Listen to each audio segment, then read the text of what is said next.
तुमचा अनुग्रहादरो पावट झालो चराचरी सेवे लागी सेवक झालो तुमच्या लागलो अहो स्वामी दुखया देव या वरी न कराव अवहेरो सर्व मंगल मांगल्ये शिवे सर्वार्थ साधिके शरण्ये त्र्यंबके गौरी नारायणी नमस्तुते विठालाय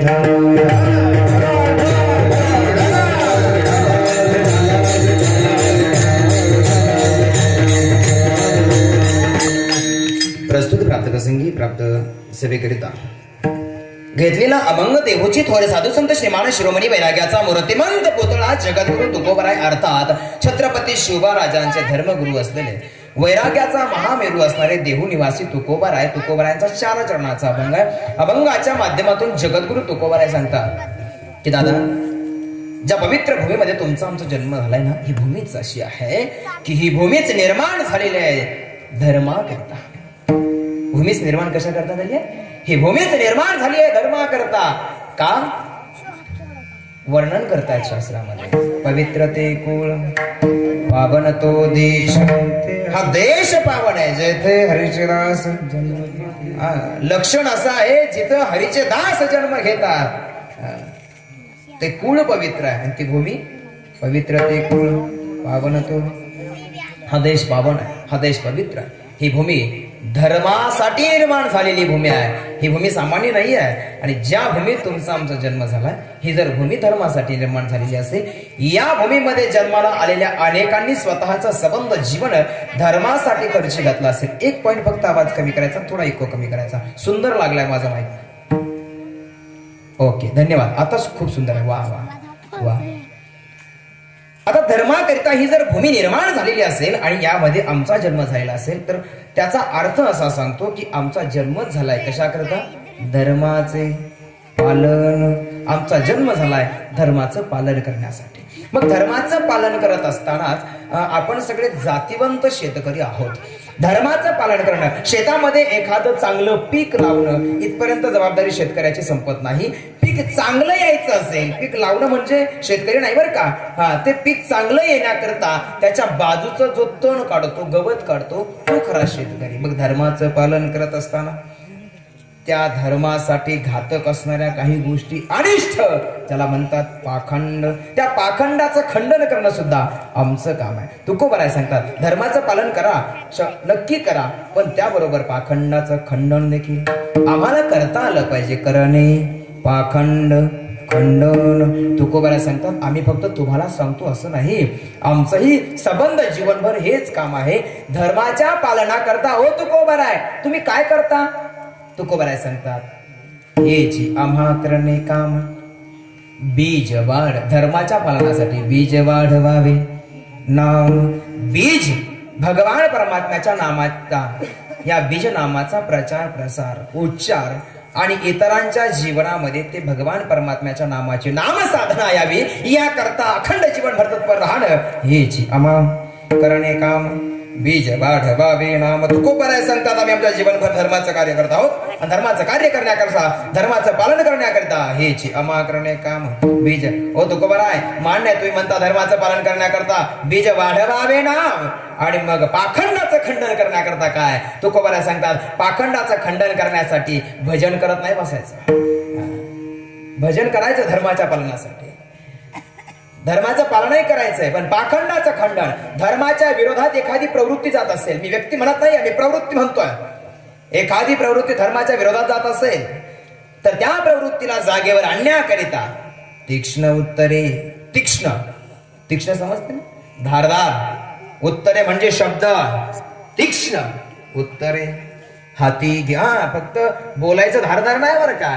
तुकोबराय सांगतात धर्माचं पालन करायचं असेल, पाखंडाचं खंडन करायचं असेल आणि वेळे प्रसंगी तुम्हाला हातामध्ये शस्त्र घेण्याची वेळ आली तरी चालेल, हाती घेऊन बाण फिरे हेच आम्हा करणे काम, बीज वाढवावे नाम। तुकोबराय सांगतात तुम्ही तीक्ष्ण उत्तरे घ्या, धारदार शब्दामध्ये एखाद्याला अधर्माच्या विरोधात जात असेल तर त्याला खडसावून सांगा, आणि वेळे प्रसंगी शस्त्र हातामध्ये घेण्याची वेळ आली तरी चालेल, पण हो तुकोबराय आम्हाला मान्य आमच्या कानाच्या खालचा जो आहे त्याला आम्ही तर डोळे वाचूनही गप करू, जो आमच्या बरोबरीचा आहे त्याला तीक्ष्ण शब्दामध्ये आम्ही त्याला त्याची बरोबरी करू, नाही रेटला तर शस्त्र हातामध्ये घेऊ. पण तुकोबा आहे जे आमच्या कानाच्या वरचे त्यांचं काय, कानाच्या वर समजलं तुम्हाला, काही ताकदी नसतात, काही सत्य नसतात, काही संपत्ती नसतात, काही बॅकिंग नसतात. ही सगळी मंडळी आपल्या कानाच्या वरची. तुकोबा आहे या लोकांकरिता काय, तुकोबा आहे सगळं ऐका. मुद्दाचा धर्माचाच असेल, पाखंडाचं खंडन करण्याचाच असेल, धर्माचं पालन करण्याचाच जर मुद्दा असेल तर त्या ठिकाणी कुणीही असू देत नाही भिडभाड. तुका म्हणे सान थोर हेच आम्हा करणे काम, बीज वाढवावे नाव विठ्ठल विठ्ठल.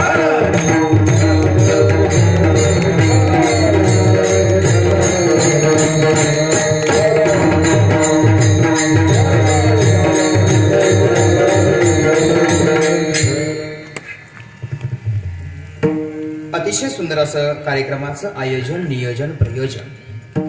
अतिशय उत्साहाच्या वातावरणामध्ये सुंदर असा मंडप, सुंदर अशी लाईट व्यवस्था, अतिशय सुंदर अशी साऊंड व्यवस्था. गावातील सर्वच ज्येष्ठ टाळकरी, माळकरी, गावकरी, विनेकरी आपण सर्वजण या ठिकाणी कार्यक्रमाच्या करिता आवर्जून उपस्थित आहात. माझ्या समवेत उपस्थित असणारे आमचे आदरणीय हरिभक्तीपरायण मृदुंगाचार्यजी महाराज म्हणजे माझ्या समवेत आलेत पण तुमच्या बीडचेच आहेत ते.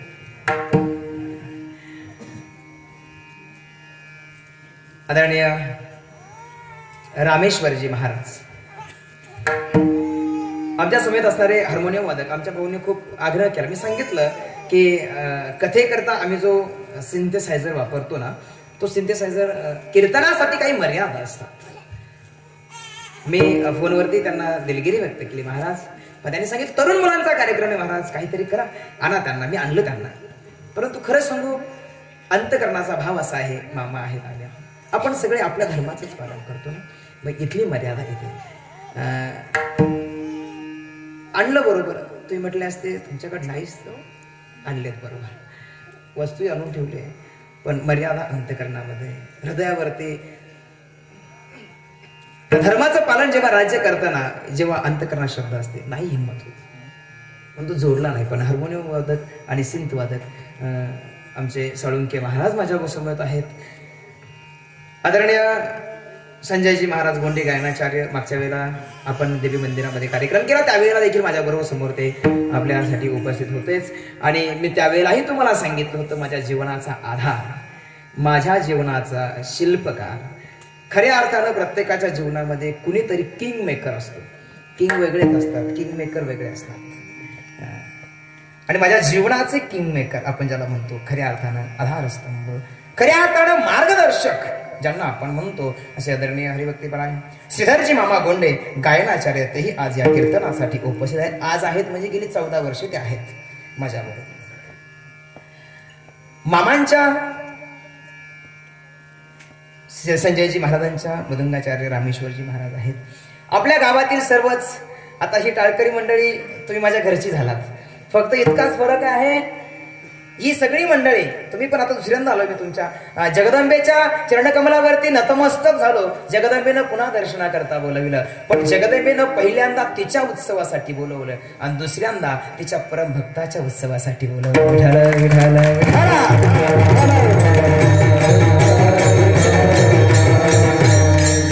आणि सांगू त्या दिवशी जगदंबेला आनंद किती झाला मला माहिती नाही बरं, पण आज त्या जगदंबेला खऱ्या अर्थानं ओतप्रोत आनंद तिच्या हृदयामध्ये भरला असेल. ओतप्रोत का, त्या जगदंबेला तिच्या उत्सवापेक्षा तिच्या भक्ताचा उत्सव झालेला खूप आवडतो. आणि म्हणून त्या कार्यक्रमाच्या निमित्तानं आपण या ठिकाणी उपस्थित आहोत. माझ्या माता भगिनी आहेत, मातृतुल्य पितृतुल्य सर्व श्रोते सज्जन आहेत, तरुण मंडळी आहेत. आपल्या सर्वांच्या चरणकमलावरती मला असं वाटतं या सगळ्यांना वेगवेगळी नावं शरीराला असतील, देहाला असतील, पण या सगळ्यांचं नाव एक आहे. या ठिकाणी आदरणीय हरिभक्तीपरायण नामदेवजी महाराज शास्त्रीजी तेही कार्यक्रमाच्या निमित्तानं उपस्थित आहेत. तुम्ही मला कुठे दिसत नाहीत, आम्ही बरोबर होतो, महाराज इथेच आहेत, कार्यक्रमाचं श्रवण करतायत. मला माहिती आहे कुठल्याही क्षणी येऊन बसतील, तेही आपल्याला सर्वांना माहिती आहे.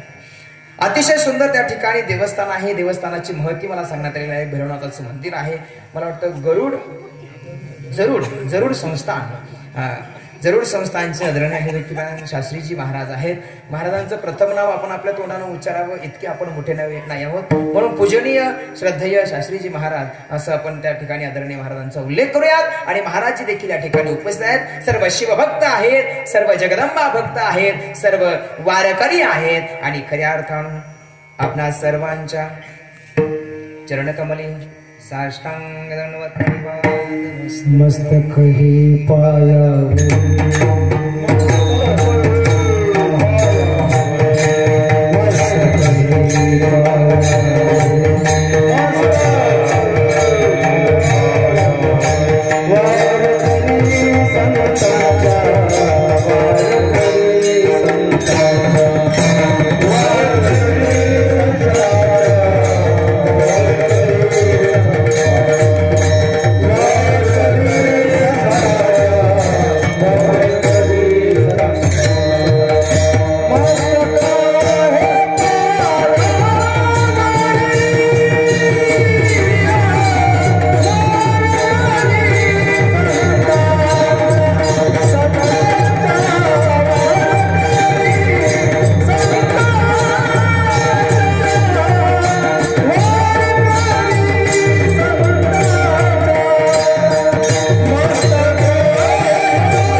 मस्तकही पायावरी या वारकरी संतांच्या मी सर्वांच्या चरणकमलावरती साष्टांग दंडवत प्रणिपात केला. संत परंपरेच्या चरणकमलावरती आपला सर्वांचा साष्टांग दंडवत प्रणिपात आहे. सेवेला आपण या ठिकाणी प्रारंभ करत आहोत.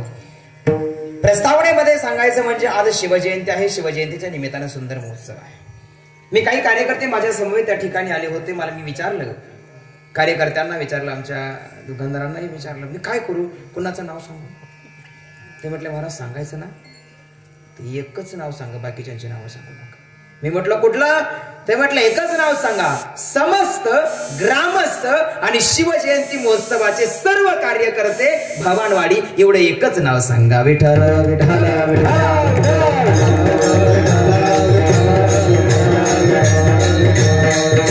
खऱ्या अर्थानं आपली शिवजयंती इथं साजरी झाली. कुठे? ज्या वेळेला मला संयोजकांनी सांगावं, वेगवेगळ्या गावामध्ये जावं लागतं, हे सांगतात माझा अमुक पद आहे, मी अमुक आहे, मी आहे, मी इकडे सदस्य आहे, तिकडं तिकडं लोक सांगतात आमचं नाव सांगतात, आमचं काहीतरी उल्लेख करा. काय उल्लेख करा? काय लोक करतील सांगता येत नाही. ऐका, कार्यक्रमाला आपल्याला सुरुवात करायची. सुंदर प्रस्तावना तुमच्या समाजाच्या समोर म्हणतोय. मला संयोजकांनी सुंदर सूचना सांगितली. खऱ्या अर्थाने शिवजयंती तुमची इथं साजरी झाली. यापेक्षा शिवजयंती नाही, श्रेयासाठी माझ्या राजानं काहीच केलं नाही, सर्वांसाठी केलं. श्रेयासाठी करणारी माणसं नकोच, सर्वांसाठी करणारी माणसं पाहिजेत. आणि हीच माणसं माझ्या राजाने हिरली, हीच माणसं माझ्या राजाने जमवली आणि याच माणसांना जमवलंय. म्हणून आम्ही आजही छातीला हात लावून सांगतो, आम्ही कोण आहोत? आम्ही हिंदू आहोत. आम्ही आजही सांगतो आम्ही शिवबा राजांचे मावळे आहोत. आम्ही आजही सांगतो आम्ही धर्माच्या पालनासाठी लढत आहोत. आजही राजांच्या नावासाठी. फक्त राजे आज आहेत का जगात? हो.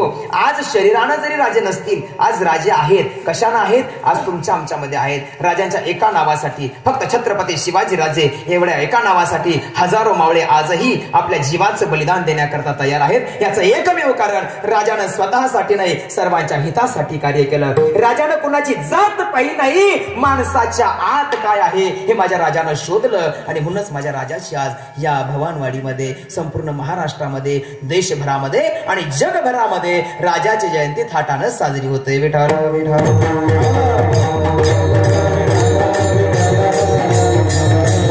आता जयंती साजरी होते. तुम्ही अतिशय सुंदर स्तुत्य असा उपक्रम केलेला आहे. काही गावांमध्ये बरीचशी मंडळी डीजे वाजवतात, गाणं वाजू दे म्हणतात. काय डीजेवर ते गाणंही असतं, गाणं वाजवू दे. सोनू तुझा हा, आमचे एक महाराज म्हणतात, तुझ्या बापावर, तुझ्या बापाचा तुझ्यावर भरोसा नाही, सोनूचं काय आहे? असं मला विनोदाचा भाग सोडून द्या. मी काही मंडळींना विनंती करेन, माणसं खूप चांगली आहेत, सर्वांनाच माहिती असतात असं नाही, पण ज्यांच्या पायात आत्ता चप्पल असेल, मला काही लोकांच्या दिसली म्हणून सांगतो, ती फक्त आता काढून ठेवा. जी बाजूला बसलेली लांब कीर्तन श्रवण करतात मला कोणाला सांगायचं नाही. चांगली माणसं फक्त माहिती नसतं ना. तरुण मंडळी कीर्तनाच्या मंडपापर्यंत येत आहेत ना, हे सगळ्यात महत्वाचं आहे. हे आमच्या धर्माचे आधारस्तंभ आहेत. उद्या आपल्याला धर्माच्या पालना करता संस्काराची आवश्यकता आहे आणि तुम्ही या मंडपात येणं खूप गरजेचं आहे. कशा करता दादा? आम्हाला आमच्या धर्माचं पालन करणं गरजेचं आहे. आम्हाला आमचा धर्म समजणं महत्वाचं आहे. आमचा धर्म आम्हाला टिकवायचा, आमचा धर्म आम्हाला वाढवायचा, वृद्धिंगत करायचा आहे. या धर्माकरता तरुण मंडळीने कीर्तनाच्या मंडपामध्ये येणं गरजेचं आहे दादा. तरुण मंडळी ज्यावेळेला कीर्तनाच्या मंडपामध्ये येतात त्यावेळेला या संत मालिकेकडून, या संत परंपरेकडून, आमच्याकडून नाही हो, आम्ही तर त्या संतांचे निरोप देणारे आहोत. ही व्यासपीठाची परंपरा फार मोठी आहोत. आम्ही सामान्य वारकरी आहोत. आम्ही ज्ञानोबा तुकोबाचे दास आहोत, सेवक आहोत. पण या ज्ञानोबा तुकोबाने संबंध जगाला शिकवला दादा. माणसाने वागावं कसं, जगावं कसं, बोलावं कसं, चालावं कसं, हे ज्ञानोबा तुकोबाच्या परंपरेने शिकवलं. या महाराष्ट्रामध्ये संपन्न असलेल्या संतांच्या परंपरेने शिकवलं. या संतांच्या परंपरेने माणसाला जगावं कसं इतकंच नाही शिकवलं, तर माणसानं मरावं कसं आणि मेल्यानंतर जिवंत राहावं कसं हे सुद्धा शिकवणारी परंपरा म्हणजे संतांची परंपरा आहे. आणि या मंडपामध्ये तरुणांनी येणं गरजेचं आहे. या मंडपामध्ये ज्यावेळेला तरुण येतो ना, ज्यावेळेला तरुण येतो, स्वामी विवेकानंद तरुण होते बरं का. म्हणून आपल्या भारत देशाची ना आपल्या धर्माची खऱ्या अर्थानं ओळख प्रदेशामध्ये सुद्धा स्वामींनी दिली. ज्ञानोबाराय वय वर्ष 16, ज्ञानेश्वरी लिहितात, तरुण आहेत ज्ञानोबाराय. हिंदवी स्वराज्याचे संस्थापक छत्रपती शिवाजी महाराज ज्यावेळेला हिंदवी स्वराज्याची स्थापना करतात त्यावेळेला तरुण आहेत शिवाजी महाराज. जगद्गुरु तुकोबराय ज्यावेळेला गाथा लिहितात, आमचे शांती ब्रह्म एकनाथ महाराज पुन्हा एकदा ज्ञानेश्वरीला संजीवनी देत आहेत, त्यावेळेला तरुण आहेत नाथ महाराज, तरुण आहेत तुकोबराय. संत तरुण आहेत. ज्या ज्या क्रांतिकारकांनी या मातृभूमीसाठी, या मातृभूमीच्या रक्षणासाठी कार्य केलं, सगळे तरुण आहेत. आणि एक सांगू, स्वतःचं बलिदान देण्याकरता, या मातृभूमीच्या रक्षणासाठी, धर्माच्या रक्षणासाठी आणि आपल्या संस्कार संस्कृतीच्या परंपरेच्या, संस्कार संस्कृती आणि परंपरेचा संजीवनी देण्यासाठी, त्या वृद्धिंगत करण्यासाठी अनेक तरुणांनी योगदान दिलं, अनेक समाजसेवकांनी योगदान दिलं. ही सगळी तरुण होती. आपणही तरुण आहोत. फरक फक्त एक आहे, तुमच्या आमच्या संगतीचा. त्यावेळेला त्यांनी जी संगत केली ती सत्य विचाराची होती आणि आजही एका एका तरुणांमध्ये जग बदलण्याची ताकद आहे. फक्त गरज आहे सत्य विचाराच्या संगतीची आणि ते सत्य विचार तुम्हाला या मंडपामध्ये मिळतील आणि या मंडपाचे सत्य विचार तुमचं संबंध जीवन बदलून टाकतील. विठाला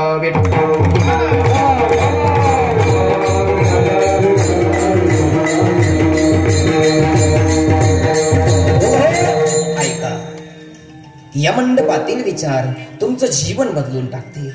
संतांचे विचार तुमचं जीवन बदलून टाकतील. आणि म्हणून इथे यायचं कीर्तनाला. सुंदर आयोजन प्रयोजन तुम्ही केलं. मला आनंद आहे या गोष्टीचा. तुम्ही मला दुसऱ्यांदा बोलवलं, आपल्या सर्वांचं दर्शन होतं आहे, मला आनंद होत आहे या गोष्टींचा. पण ऐका बरं का दादा, कीर्तन इज नॉट एंटरटेनमेंट. कीर्तन म्हणजे करमणुकीचं साधन नाही. काय? कीर्तन इज नॉट एंटरटेनमेंट. कीर्तन हे करमणुकीचं साधन नाही. कीर्तन हे विनोदाचं साधन नाही. विनोद करू नये असं मला म्हणायचं नाही, पण ऐका बरं का, करमणुकीचं साधन नाही. कीर्तन म्हणजे परिवर्तनाचं साधन आहे. अरे क्रांतीचं माध्यम आहे कीर्तन. या कीर्तनाच्या माध्यमातून एखाद्याच्या हृदयाला एखादा शब्द भिडावा, एखाद्याच्या हृदयाला एखादा शब्द भिडावा, त्या एखाद्या शब्दानं त्याचं जीवन बदलून जावं आणि आजूबाजूचा परिसर त्यानं बदलून जावा, त्याच्या कुटुंबामध्ये परिवर्तन घडावं. आणि इतकंच नाही, उद्याच्या पिढीसाठी त्याचं जीवन आदर्शवत व्हावं, इतकी मोठी ताकद या कीर्तनाची आहे. इतकंच नाही दादा, या कीर्तनाची किती मोठी ताकद आहे सांगू? कीर्तनाची फार मोठी ताकद आहे. आमच्या गोरोबा काकांना गेलेले हात या कीर्तनामध्ये मिळावेत, एवढी मोठी ताकद आहे कीर्तनाची. याच्याही पेक्षा पलीकडे सांगू, अरे जगाचा मालक, विश्वाचा विश्वनियंता भगवान पांडुरंग नामदेवाच्या कीर्तनामध्ये नाचावा, एवढी मोठी ताकद आहे कीर्तनाची. कीर्तनाची किती मोठी ताकद आहे सांगू तुम्हाला? कीर्तन नेमकं कशासाठी आहे सांगू तुम्हाला? ज्या करता तुमचा आमचा जन्म झालाय ना, तुमचा आमचा जन्म कशा करता झाला हो?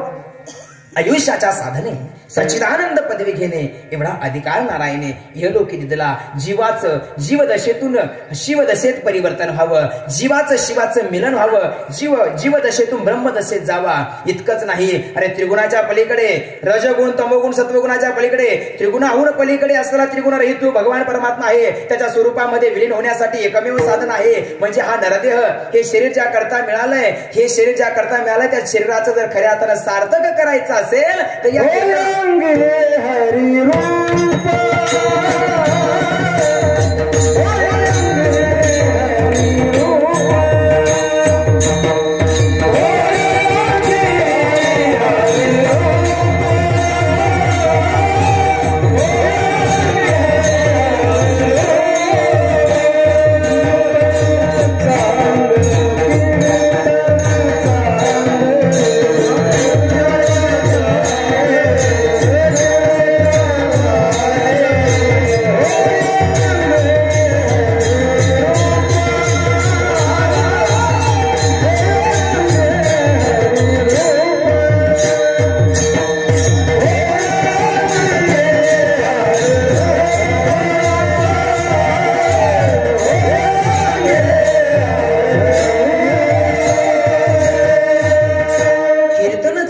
कीर्तन चांग होय अंग हरिरूप भगवान परमात्म्याचं खऱ्या अर्थानं जीवाचं आणि शिवाचं मिलन व्हावं, जीवदशेतून ब्रह्मदशेत जीवानं जावं, याकरता हे कीर्तन आहे. अर्थातच काय माहितीये, माणसाचा देव व्हावा. होय अंगे हरिरूप. बर का हे साहेब, हरिरूप होण्याकरता कीर्तन आहे, देव होण्यासाठी कीर्तन. माणसाचा देव, अरे वा, किती सुंदर संकल्पना आहे. बाबा एखाद्या माणसाला म्हटलं तुम्ही देव आहात, नाहीत का? आहेत ना, माणसं देव आहेत. कशाकडून सांगू? तुमच्या आमच्या सर्वांच्या आतमध्ये असलेली एक शक्ती, ती निघून गेल्यानंतर माणसं म्हणतात माणूस मेला, गेला तो. त्याचं नाव आहे आत्मा. आपण म्हणतो तो गेला. गेला म्हणजे कोण गेला? शरीर असतं, आत्मा जातो. आत्मा आपण म्हणतो तो गेला, अर्थात कोण गेला? त्याचा आत्मा गेला. तो गेला म्हणजे आत्मा गेला. मग तुम्ही आम्ही शरीर आहोत की आत्मा? आपण आहोत आत्मा, आणि आत्मा आहे परमात्मा. एक हरी आत्मा जीव शिव सम वाया तू दुर्गम न घाली मन. जर आत्मा परमात्मा असेल तर तुम्ही आम्ही कोण आहोत? परमात्मा स्वरूप. तुम्ही आम्ही देव आहोत. पण खरं सांगा, ज्यावेळेला माणसं देव आहेत असं आम्ही म्हणतो, ज्यावेळेला माणसं देव आहेत असं आम्ही म्हणतो, माणसामध्ये देव शोधायला जातो, समाजामध्ये आलं आणि या माणसांमध्ये देव आहे हे शास्त्रानं सिद्ध केलंय, सांगितलंय, आम्हालाही ते आज मान्य झालंय कीर्तनामध्ये. पण ज्यावेळेला माणसामध्ये देव शोधायला जातो त्यावेळेला दादा माणसातला कधी कधी माणूसच हरवलेला दिसतो. हे समाजात आल्यानंतर माणसामध्ये देव शोधायला गेला ना की माणसातला माणूसच हरवलेला दिसतो. अरे माणूसच माणसाबरोबर माणसासारखं वागत नाही. मला सांगा, जिथे माणसातला माणूस हरवलेला दिसतो तिथे माणसात देव शोधायचा कुठून, हा फार मोठा प्रश्न पडतो. आणि म्हणून सांगू दादा, खऱ्या अर्थाने या कीर्तनामध्ये आल्यानंतर देव नाही होता आलं तरी चालेल, पण या कीर्तनाच्या प्रबोधनाच्या माध्यमातून माणसानं किमान माणूस होण्याचा प्रयत्न करावा, याकरता कीर्तनाची परंपरा आहे. या ठिकाणी माणूस आला, खऱ्या अर्थानं माणूस कशाला म्हणतात, माणसाचं जीवन कशाला म्हणतात, माणसाचं जगणं वागणं कशाला म्हणतात, हे समजल्यानंतर जीवनात परिवर्तन झालं की माणूस माणसाबरोबर माणसासारखा वागतो. माणूस ज्यावेळेला माणसाबरोबर माणसासारखा वागतो त्यावेळेला माणसं म्हणतात, अरे तो माणूस नाही, तो देव माणूस आहे. माणसाचा देव व्हायला वेळ लागत नाही. माणसानं आधी माणूस होणं गरजेचं आहे, आणि माणसाचा माणूस जर व्हायचा असेल तर तो या मंडपात येणं गरजेचं आहे. माझ्या राजानं शूरवीर जमा केलेच नाहीत, माझ्या राजानं माणसं जमा केली तो. कारण आणि तीच माणसं घडण्याकरता हातचा मंडप टाकलाय. खऱ्या अर्थानं राजाची जयंती निर्माण झाली, जयंती उत्सव सार्थक झाला. विठ्ठल विठ्ठल विठ्ठल विठ्ठल.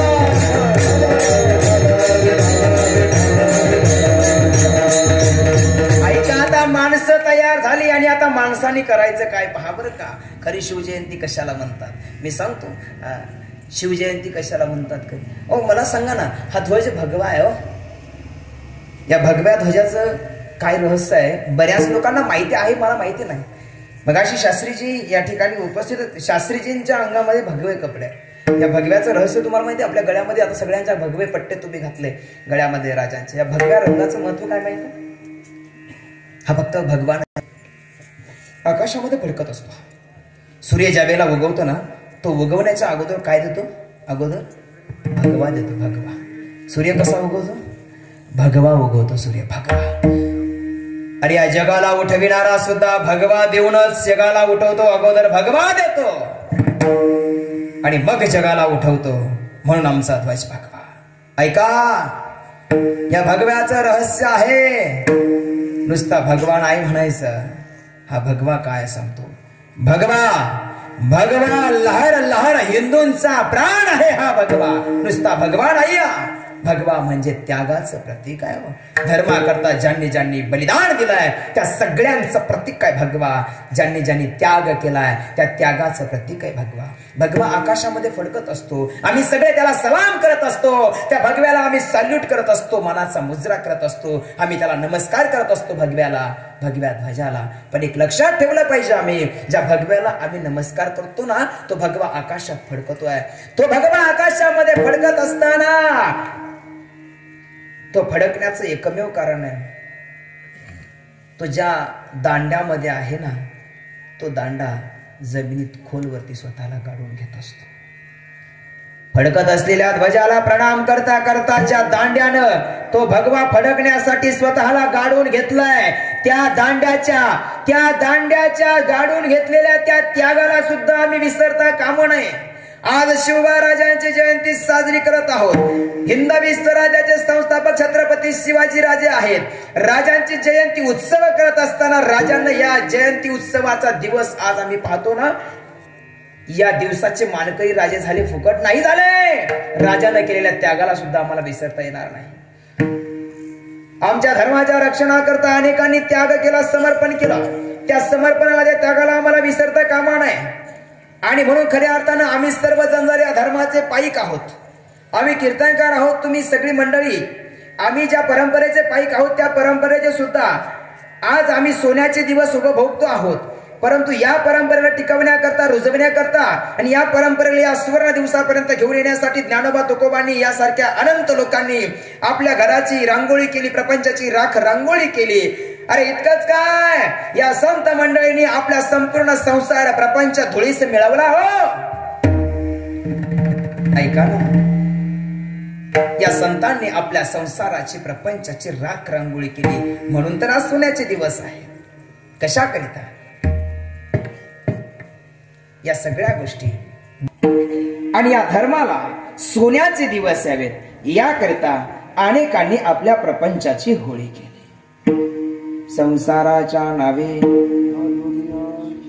संसाराच्या नावे घालवल्या शून्य, संसाराच्या नावे घालवल्या शून्य, संसाराच्या नावे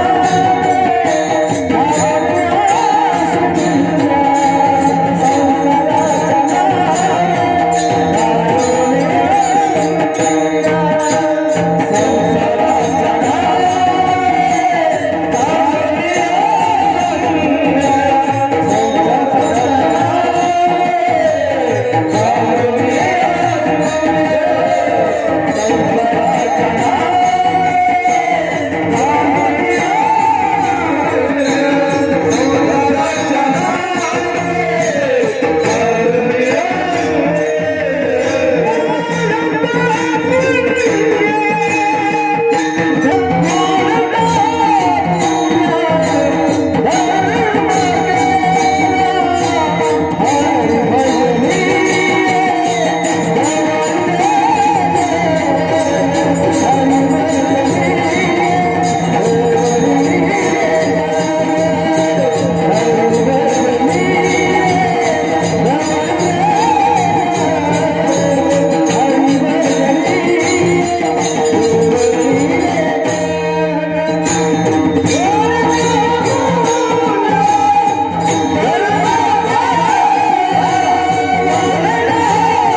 हरिभजनी हे ढवळलेले जग, संसाराच्या नावे घालून या शून्य वाढत हा पुण्य धर्म केला. हरिभजनी हे ढवळलेले जग अनेकांनी त्याग केला.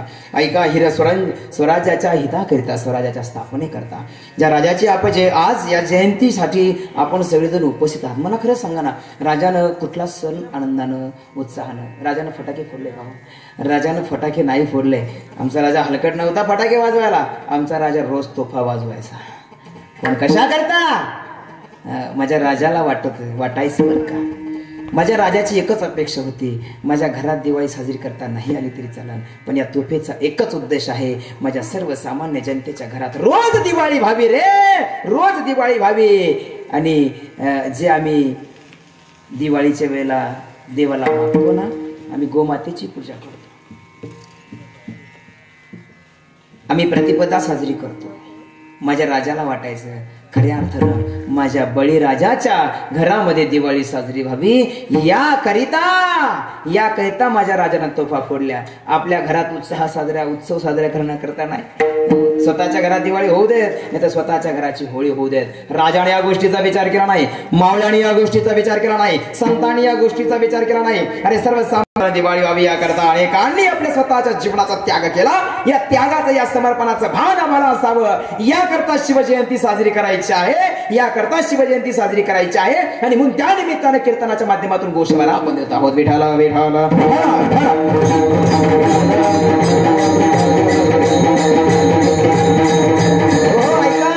ऐका, हिंदवी स्वराज्याचे संस्थापक छत्रपती शिवाजी राजे ज्यावेळेला लहान होते, राजे लहान होते बरं का, खूप लहान होते, 5-6 वर्षाचे राजे होते. राजे असे शिवनेरीच्या कड्यावरती त्या उभे असताना समोरून एक दुबळा माणूस चालला, असा कृश झालेला लुकडा, काल खुल गेले, डोळे खुल गेलेले, ओठ सुकलेले, त्याचा चेहरा असा गरिबीने काळवून घेतला, पोट पाठीला भेटायला गेलेला आहे, गुडघ्या इतकं धोतर आहे, फाटकी बाराबंडी अंगामध्ये आहे, खांद्यावरती फाटका पंचा टाकलेला आहे, बिचारा चाललेला आहे, पागोट फाटकं बांधलेलं मळक पागोट त्याच्या डोक्याला आहे बरं का. आजीबाई आईसाहेब चालला तो बिचारा असा समोर. राजानं पाहिलं, राजाला सुचेना, मासाहेब होते. मासाहेबांना विचारलं, मासाहेब समोरून चाललेला कोण आहे? मासाहेब समोरून चाललेला कोण आहे? मासाहेबांनी सांगितलं, अहो बालराजे, तो बळीराजा आहे. काय शब्द? बालराजा आहे तो, बळीराजा आहे, बळीराजा. मासाहेब राजा, बळीराजा, राजा असं असतो? राजा असा कुठं असतो का? अहो तो राजा म्हणजे राजासारखा पाहिजे. हो राजे, बालराजा आहे. आज याच बळीराजाच्या घरामध्ये खायला धान्य नाही, त्यानं त्याच्याच कष्टानं पिकवलेलं त्याला अधिकारानं काढता येत नाही, काढलं तरी त्याच्या घरापर्यंत जात नाही, गेलं तरी त्याच्या ते पोटात जाईल याची गॅरंटी नाही. याचं कारण आहे आज या ठिकाणी असलेली ही जी परकीय सत्ता आहे, या मुघल सत्तेनं खऱ्या अर्थानं या सर्व राजाला आज दुबळा केलाय. हो, ज्या दिवसापासून बळीला त्यांना पाताळात घातले, आजपर्यंत तो वरती यायला तयार नाही. आणि या मोगली सत्तेनं त्याच्यावरती राज्य करू पाहिलंय, आणि या मोगली सत्तेनं त्याचं जीवन हरपून घेतलंय, त्याच्या जीवनातला उत्साह हरपून घेतला, त्याच्या जीवनातली दिवाळी संपली रे बळीराजाच्या. त्याच्या मागे चालते ती कोण आहे? ती बळीराजाची बायको आहे. म्हणजे राणी का? राजे असंच काहीतरी, अशी असते राणी, तिच्या अंगामध्ये 4 रंगाचं आहे. लुगडं नेसलेली राणी कुठं असते? दंड दिलेला, आपल्या भाषेत दंड देणं म्हणता ना, असं दंड दिलेलं लुगडं कुठं नेसलेली असते का?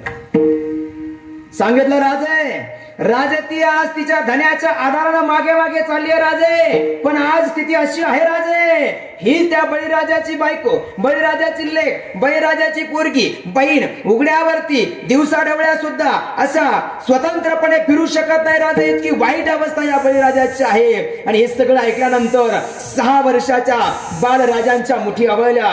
मासाहेब यांच्या जीवनामध्ये कधीतरी सुवर्णाचा दिवस यायला पाहिजे. मासाहेब यांच्या मुखातलं अन्न घेतलंय, मासाहेब यांच्या मुखातला घास हिसकावून घेतलाय, मासाहेब यांचं जगणं हिसकावून घेतलंय, हिरावून घेतलंय. मासाहेब याला कोणीच बघत नाही का? याचा कोणी प्रतिकार करत नाही का? याला कोणी विरोध करत नाही का? याच्या हक्कासाठी कोणीच लढत नाही का?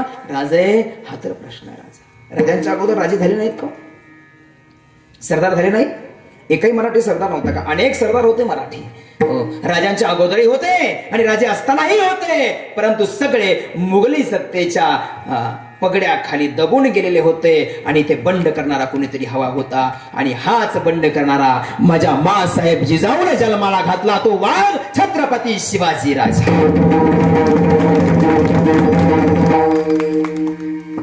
असाच नाही जन्मले राजे, असेच नाही तयार झाले बरं का. मासाहेबांचा खूप मोठा त्याग आहे. आता मासाहेबांनी राजांना संतांच्या विचारांचं खऱ्या अर्थानं बाळ करू दे. आम्ही काय देतो, मासाहेबांनी राजांचे खरे चित्र ओळखले. ज्या वेळेला राजे समोर विचारत होते हा कोण आहे, मासाहेब सांगत होते हा बळीराजा आहे. मग राजे विचारत होते याच्या प्रश्नांना वाचा फोडणारा कोणी नाही का, यासाठी लढणारा कोणी नाही का. आणि हाताच्या मुठी वळल्या होत्या राजांनी. एवढ्याशा 6 वर्षाच्या वयामध्ये जर याला इतकी जर कळवळ असेल, इतकं जर आपल्या मातृभूमीबद्दल, धर्माबद्दल, आपल्या माणसाबद्दल इतकं प्रेम असेल, याच्या हाताच्या मुठी आत्ता वळत असतील तर नक्की हा उद्या काहीतरी करणार आहे. मासाहेबांना तेव्हा पायाचे पाय पाळण्यात ओळखले आणि राजाला हिंदवी स्वराज्याच्या स्थापनेचे धडे द्यायला सुरुवात केली. आपल्या आईनं आपल्या मुलाचे एवढे लक्षण ओळखायचे आणि ठरवायचं आपला पोरगा कोण होणार. काय बरं, आता आमच्या आईला ताईन कुठे हाय होय. तुमच्या ग्रामीण भागात चांगलं आहे ना, तसं मी ग्रामीण भागातलाच आहे. आपल्या भागात अजून चांगलं आहे, कारण ही जी जुनी माणसं आहे ना, या माणसाने संस्कार, संस्कृती, परंपरा टिकवली.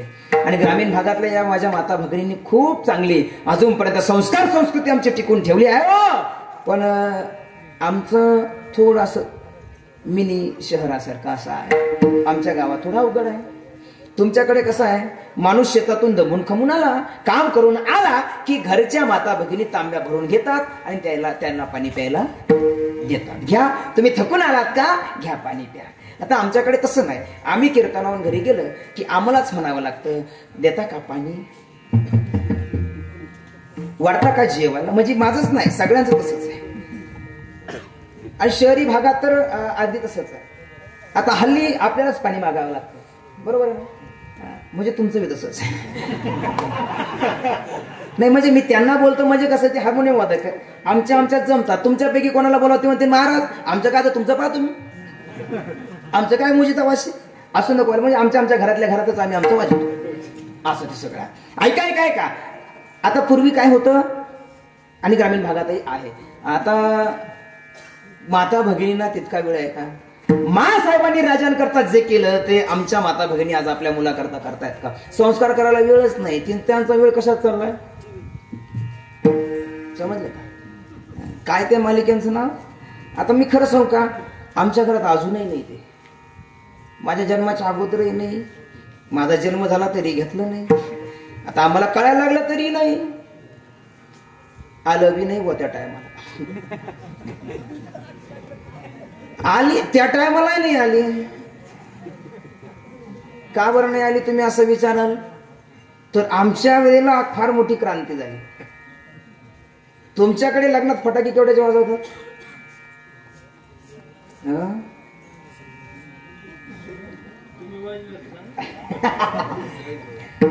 40-50 हजार रुपयाचे. 15,000 लग्न झाले पठ्ठ्याचे. विठाला विठाला विठाला विठाला विठाला विठाला.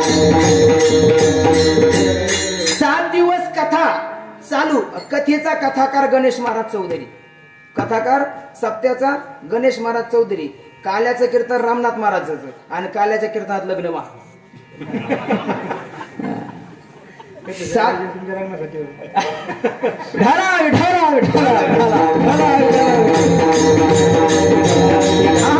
तरुणांनी हे करणं गरजेचं आहे बरं का.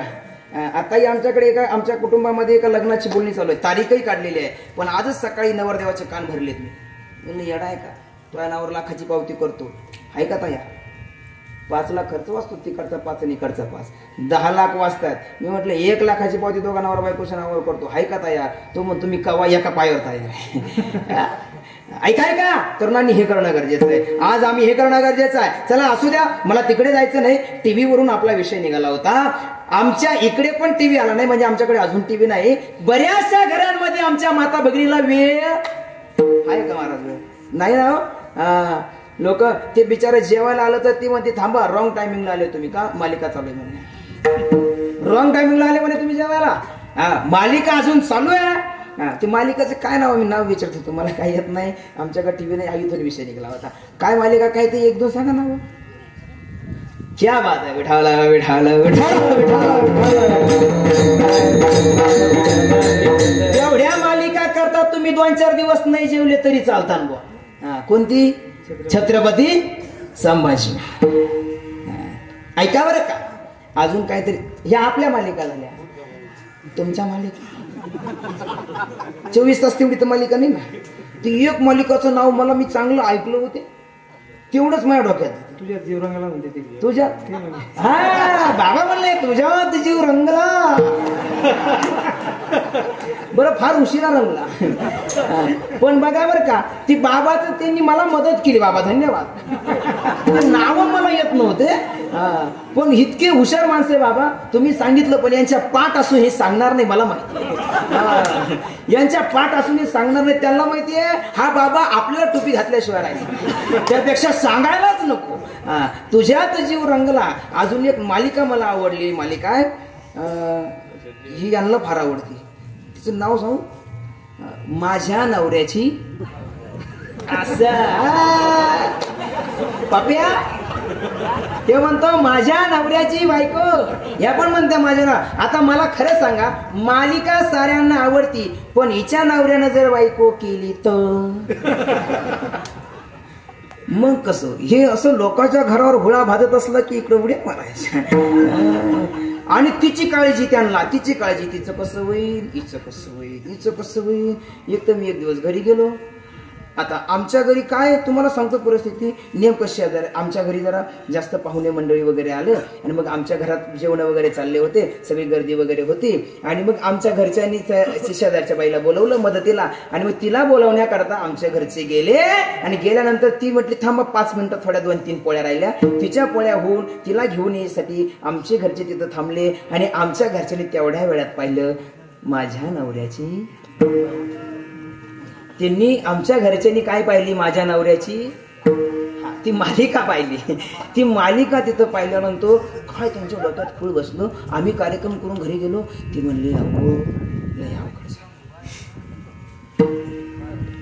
मी म्हणलं काय मी घाबरलो ना एक तर आमचं जाणं असं नाही मी रात्री घरी 12ला आणि 1ला 2ला 3ला कधी कधी पाठ 5ला मी म्हणलं काय झालं तर रात्री 2ला असं म्हणलं ती म्हणली लय अवघड झालं मी म्हणलं काय झालं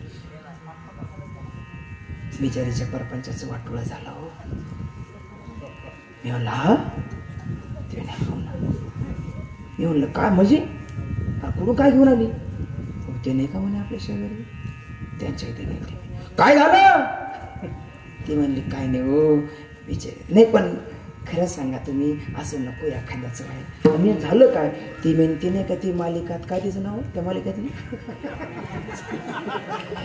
राधिका मागून लय उत्तर चालले राधिका ती म्हणली त्या राधिकाचं लय वाटलं झालं मी म्हणणार कोण राधिका आपल्या शेजारी एक राधिका अहो ती म्हणे आपल्या शेजारी नाही त्या मालिकातली राधिका मला जा कर तिच्यावर मला झोपायचं आला विठाला विठाला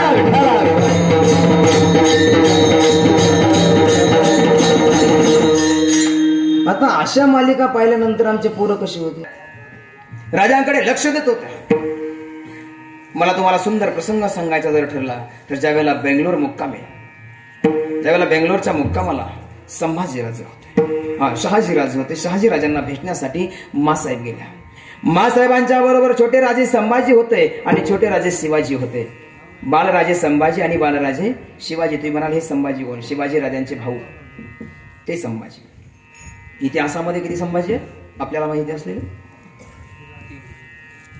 मी सांगतो 3 आहेत एक मासाहेबांचे दीर शिवाजी राजांचे चुलते दुसरे शिवाजी राजांचे बंधू आणि तिसरे छत्रपती शिवबाराजांचे चिरंजीव फक्त संभाजी नाही फक्त छत्रपती संभाजी नाही तर छत्रपती धर्मवीर संभाजी राजे तिसरे संभाजी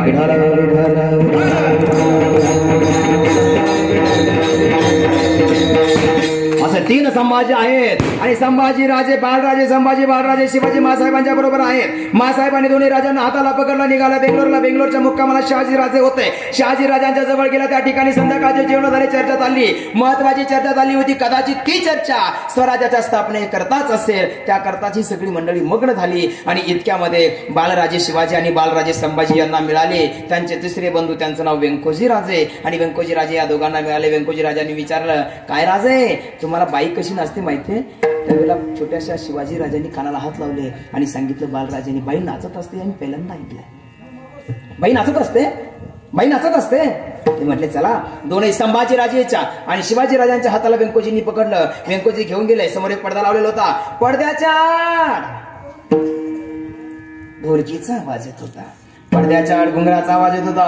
हे बालराजे कुठे आहेत? बालराजे कुठे आहेत? त्यावेळेला अंगरक्षकाला सांगितलं, असतील इथेच कुठेतरी, असतील इथेच कुठेतरी असा शब्द ज्यावेळेला ऐकला त्यावेळेला मासाहेब म्हणतात, तुमची जबाबदारी आहे. असं बेजबाबदारपणाचं बोलणं चालणार नाही. मासाहेब स्वतः उठल्या. राजांना शोधण्यासाठी मासाहेब गेल्या आणि त्यावेळेला मासाहेबांनी पाहिलं समोर एक पडदा लावलेला आहे. पडद्याच्या आडून हे बालराजे काहीतरी डोकावून बघतायत. मासाहेब हळूहळू जवळ जात आहेत. मासाहेब जवळ गेल्या. जवळ जाताच 50 पावलावरती राहिल्या मासाहेब. समोर 50 पावलावरती पडदा होता. मासाहेबांच्या कानावरती ढोलकीचा आवाज पडला. मासाहेबांच्या कानामध्ये धस्स झालं. अरे बापरे, ढोलकीचा आवाज. मासाहेब आणखी जवळ गेला. 20 फुटावरती पडदा राहिला होता. 10 फुटावरती पडदा राहिला होता आणि मासाहेबांच्या कानावरती घुंगराचा आवाज आला. मासाहेबांच्या धमन्यांमधलं रक्त सरसरू लागलं. डोळ्यामध्ये रक्त उतरलं. रागानं मासाहेब लालबंद झाल्या. मासाहेब जवळ गेला. ढोलकीचा घुंगराचा आवाजाचा अर्थ बाई नृत्य करते आहे आणि बालराजे तिला डोकावून बघण्याचा प्रयत्न करत आहेत. मासाहेबाला राग अनावर झाला. मासाहेब त्या ठिकाणी गेल्या. राजाच्या खांद्यावरती हात दिला. जवळ गेलेल्या मासाहेब राजाच्या काय माझा घसा तुटायची बारी झाली. काही नसतं, सगळं चांगलं असतं. काही नसतं. हे कशासाठी असतंय? आपली निष्ठा बघण्यासाठी आपली परीक्षा असते. काय असते? आपली परीक्षा असते. बघा माझ्याकडे ऐका. झाडाचीही पाने हले ज्याचे सत्ते. कोण बोलत ते? झाडाचं पान जर त्याच्या सत्तेशिवाय हलू शकत नाही तर कुठलीच घटना त्याच्या सत्तेशिवाय होऊ शकत नाही. त्याची घटना, त्याची इच्छा. ऐका इकडे बघा. मासाहेबांनी राजांच्या खांद्यावरती हात दिला. खांदा दाबला. जड लागला. हात जड लागला. कोणी आपला खांदा दाबला. कुणाचा हात असेल म्हणून राजे वरती मान करतात. वरती मान करून बघण्याचा प्रयत्न ज्यावेळेला राजे करतात, राजाची मान वरती झाली. राजांची मान वरती होता क्षणी मासाहेबांनी राजांच्या खडकन काना काढला.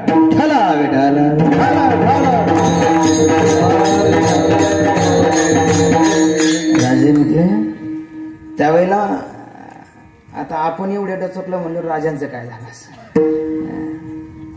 मला सांगा, त्यावेळेला राजांना एवढा मोठा गुन्हा केलता का? नाही ना. पण राजावरती संस्कार व्हावे. मासाहेबांनी सांगितलं, राजे बाई नसताना बघणं हे आपल्याला शोभत नाही. आपली संस्कार, संस्कृती, परंपरा यासाठी आपल्याला परवानगी देत नाही. आपला धर्म याकरता आपल्याला परवानगी देत नाही. उद्याचा हिंदवी स्वराज्याची स्थापना करायला छत्रपती शिवाजी राजा मला पाहिजे. बाईचा नाच बघणार नाही आणि मराठी बाईचा नाच बघणं आपल्याला शोभा देत नाही राजा. आणि म्हणून मासाहेबांनी राजांना मारला. राजाच्या छोट्या छोट्या गोष्टीवरती मासाहेबांचं नियंत्रण होतं. मासाहेबांनी राजाला घडवलं. त्यावेळेला राजांना शिक्षा दिली. त्याचं एकमेव कारण होतं